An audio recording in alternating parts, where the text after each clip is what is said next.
राष्ट्रीय सचिव श्री गिरिजेश पटेल जी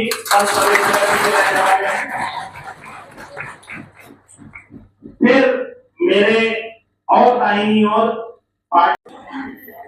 हमारे जो प्रेस के साथी हैं कुछ मैं देवरिया आया हुआ हूँ। हमारे पार्टी के वरिष्ठ नेता राजेश श्रीवास्तव जी के पिताजी की 13वीं है, तो उसमें उन्हें मुझे श्रद्धांजलि अर्पित करनी है।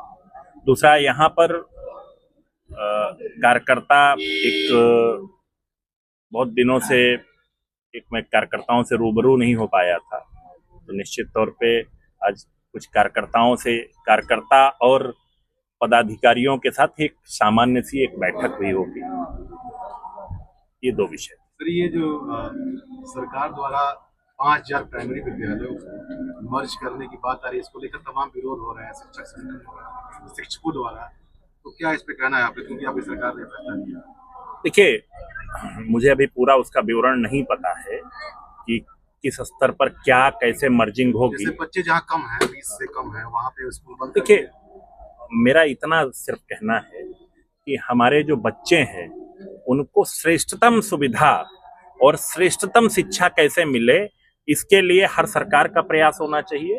और माननीय मुख्यमंत्री जी के नेतृत्व में सरकार इस पर आगे बढ़कर के कदम जो भी आवश्यक है उनको उठा रही है। सर, अयोध्या में जो है राम पटेल जी और अटल बिहारी वाजपेयी जी के नाम की स्मृति द्वार बन रही है राम कथा, क्या कहेंगे इस पे? निश्चित तौर पे जो हमारे देश के महान व्यक्तित्व के लोग हैं उनके नाम पर निश्चित तौर पे बनना चाहिए, इससे तो सम्मान बढ़ेगा। जो विधानसभा चुनाव होने वाले हैं 2027 में, और बहुत दिन नहीं रह गए, तो देवरिया में 6-7 विधानसभा है, तो क्या यहाँ से भी आपके दल के उम्मीदवार खड़ा होंगे? अपना दल 403 विधानसभाओं में चुनाव लड़ती है।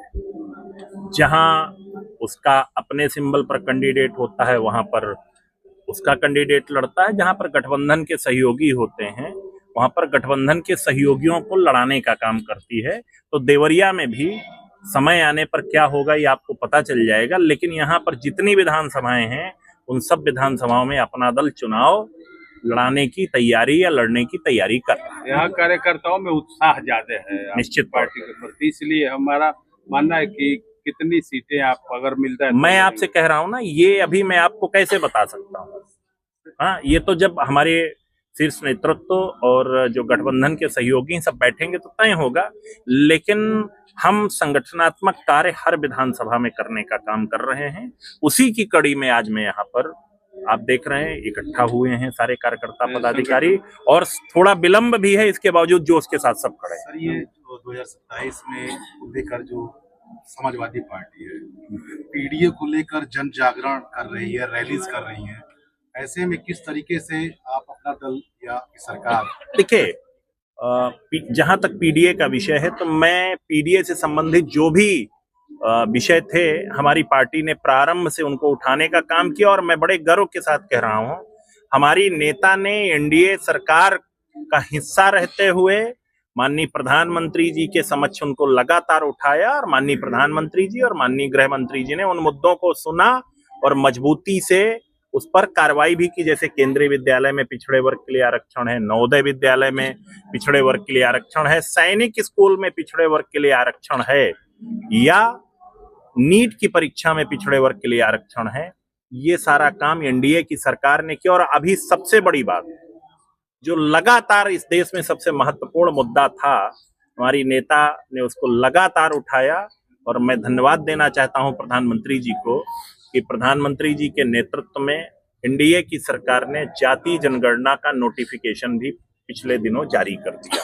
तो पीडीए के लिए सबसे ज्यादा काम करने का काम एनडीए की सरकार ने किया है, और मैं उसमें थोड़ा सा अलग से कह दे रहा हूं, यह उनके लिए चुनावी मुद्दा है, हमारे लिए ये भावनात्मक मुद्दा है। जब वो सरकार में रहते हैं, चाहे कांग्रेस हो चाहे समाजवादी पार्टी हो, उस समय इन मुद्दों के लिए उन्होंने अगर कोई काम किया हो तो सामने आए और जनता के सामने ये बताएं, प्रमाण के साथ बताएं कि उन्होंने ये काम किया है, तब वो पीडीए की बात करें। तो सर, ये पीडीए क्या इस बात आपके साथ जाएगी कि समाजवादी पार्टी के साथ? देखिए, उत्तर प्रदेश में एनडीए की सरकार बनाने में पीडीए का सबसे बड़ा रोल रहा है और पीडीए सब समझता है कि कौन उसको बरगला रहा है और कौन वास्तव में उसके साथ काम कर रहा है।